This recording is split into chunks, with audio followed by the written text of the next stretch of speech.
If you're trying to manage your blood sugar, you've probably gone down the rabbit hole of natural options. And in that search, you almost certainly saw the name Glucocare. It's a well-known Ayurvedic supplement, and it's often presented as a gentle, herbal way to support your metabolism. But here's something you need to know.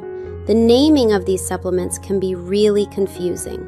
The company that makes them, Himalaya, sells products in over 90 countries, and the names and formulas can change from place to place.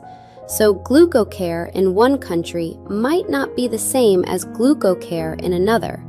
And then there's its main rival, Diabecon. What if I told you there's a critical gap in the evidence for Glucocare that most people miss? A gap that involves the single most important number for your long-term health. Before you even think about buying it, you need to see how its data stacks up against Diabecon, because the difference is something you can't ignore. Let's be clear, Glucocare isn't a scam. It's an herbal formula that has been clinically studied. In fact, one frequently cited double-blind, placebo-controlled study showed that people taking it saw significant drops in their fasting and post-meal blood sugar levels. They also reported feeling better, with less fatigue and excessive thirst, and the supplement was well tolerated. On the surface, that sounds pretty good, right? So what's the warning? The single most important measure of long-term blood sugar control is your HbA1c. It gives you a 3-month average, a big picture view of how you're doing. And here is the giant glaring gap in the evidence. The available studies on Glucocare don't show that it significantly improves HbA1c. Managing daily spikes is one thing, but lowering the long-term average is what truly helps prevent complications. If a supplement doesn't have strong data showing it can move the needle on HbA1c, its value for serious diabetes management is a huge question mark. This is where the comparison gets really interesting. Let's bring in Diabecon, another popular Ayurvedic formula from Himalaya. Like Glucocare, it's designed to help with blood sugar. But when you start looking at the published papers, you find a bigger body of evidence. Now let's be realistic. We're still talking about supplement research, not the massive, multi-million-dollar trials you see for pharmaceuticals. A lot of the studies on Diabecon are small, sometimes not randomized or blinded, and often done in specific regions.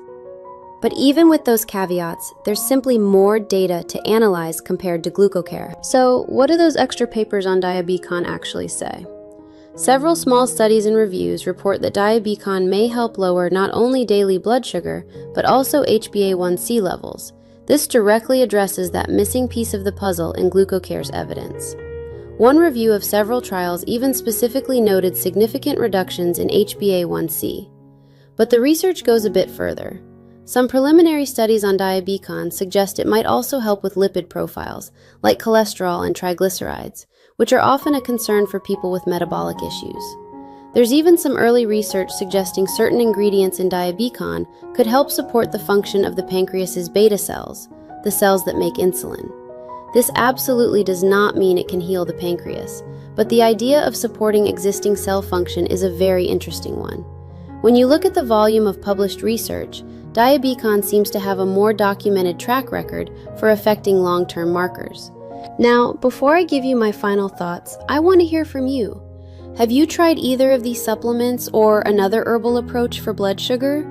Let me know in the comments. Your experience could genuinely help someone else figure this out. And if you're finding this deep dive into the evidence helpful, go ahead and hit that subscribe button. So, what's the final word?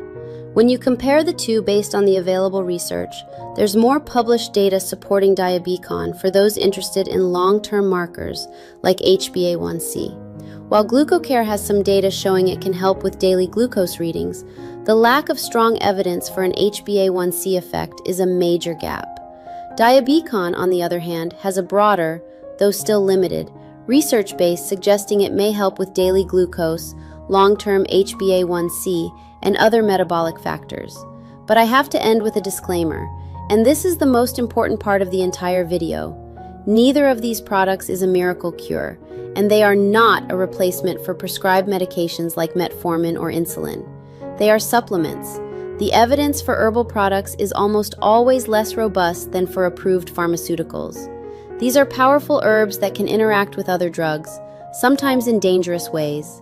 It is absolutely essential that you speak with your doctor before starting any new supplement, especially if you are already taking medication for diabetes or any other health condition. Your health always comes first.